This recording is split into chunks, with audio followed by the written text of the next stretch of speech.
In basic academic writing, the conclusion often feels the hardest to write. After all, we already expressed our main idea when we wrote our thesis statement. When we wrote our body paragraphs, we provided lots of details and examples that include evidence for our ideas using research. Do we really have to write more? Does the reader still not understand what we're saying? Haven't we suffered enough? If our writing has been clear and specific so far, our readers should understand everything just fine, and they may even be convinced that we have a good point. But our readers are still relying on us to write a good conclusion. For comparison, imagine your reader is shopping for a car and you are the salesperson. You introduce yourself and get to know your customer, and then using all your great customer service skills, you convince them that this car is what they need. You enthusiastically talk about the great features and confidently answer their questions while you explain the advantages of this particular car. You hand them the keys and go on a test drive together. Your customer loves everything about the car, and it's clear they really want to buy it. When you return to the store, you thank your customer for coming, say goodbye, go into your office, and close the door. Your customer would obviously be very confused. Why did you just leave them? Why didn't you close the sale? Instead of shopping for a good car, your readers are shopping for good information. In your role as a writer, you are the salesperson. And just like a good salesperson would stay with their customer until the sale has been finalized, you need to finalize your writing in the conclusion for your reader. How long should the conclusion be? In a short essay, the conclusion can be written as a single paragraph. How should it be organized? It often contains a restatement of your thesis, a summary of your body paragraph topics, and final remarks. Restatement of thesis. A popular way to write the first sentence, or the sentence that transitions from the body to the conclusion, is to restate the thesis. Of course, you don't want to write it exactly the same way. You should paraphrase it.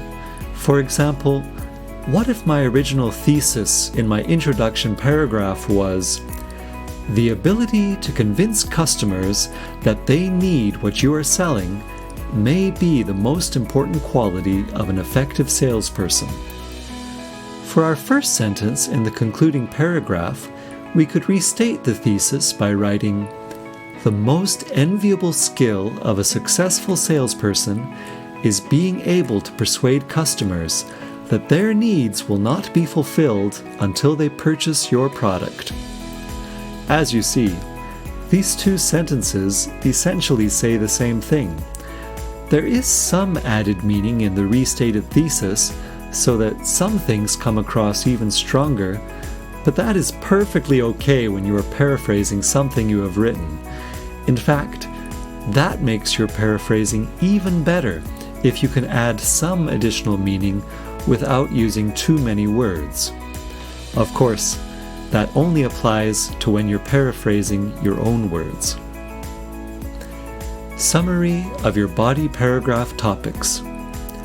When you listen to a well-organized speech, it's normal for the speaker to summarize the main points at the end of their talk.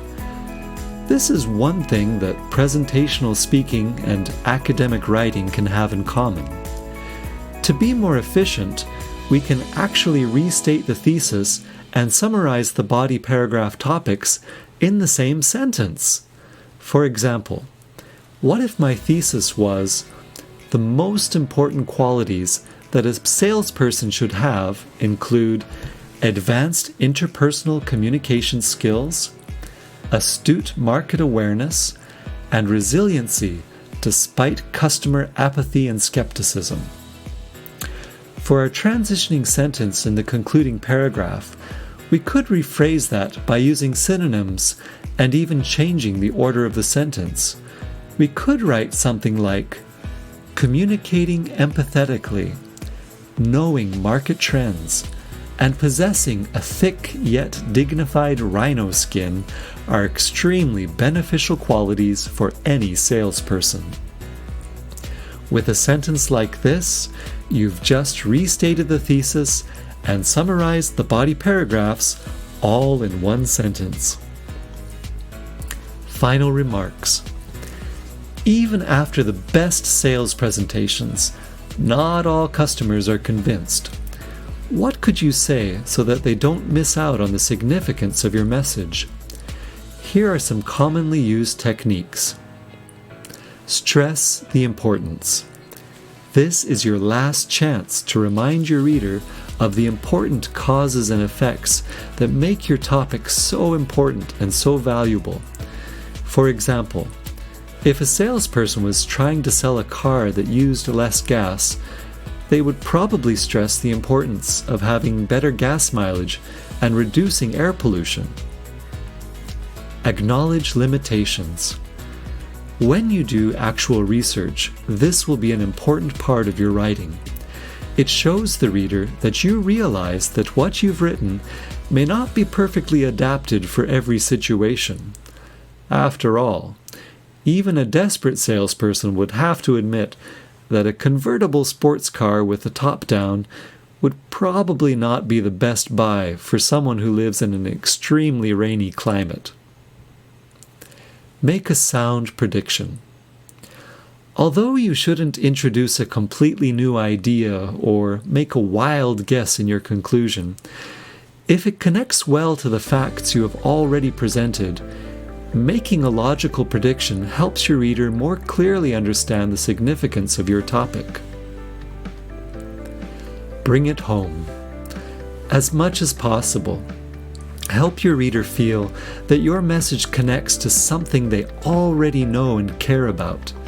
To do this, you could appeal to universal values, such as the desire for greater understanding and international cooperation. Or, if you use some kind of symbolism or a metaphor in your introduction, you can mention it again in your conclusion. Communicate ownership. As a persuasive technique, let your reader know that they share responsibility and in fact have some ownership regarding your topic. Communicate to your reader how their cooperation is needed in order for everyone to achieve a more successful outcome.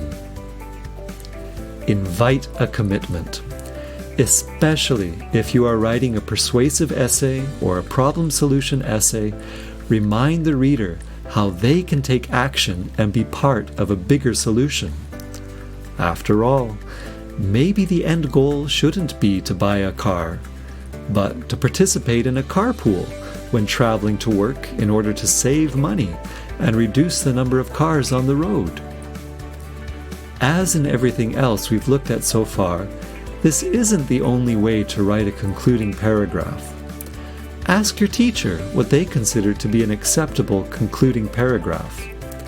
However, this is a very recognizable pattern that can be useful, especially in timed writing or testing situations when you need to quickly focus on presenting your main ideas in an organized and efficient manner.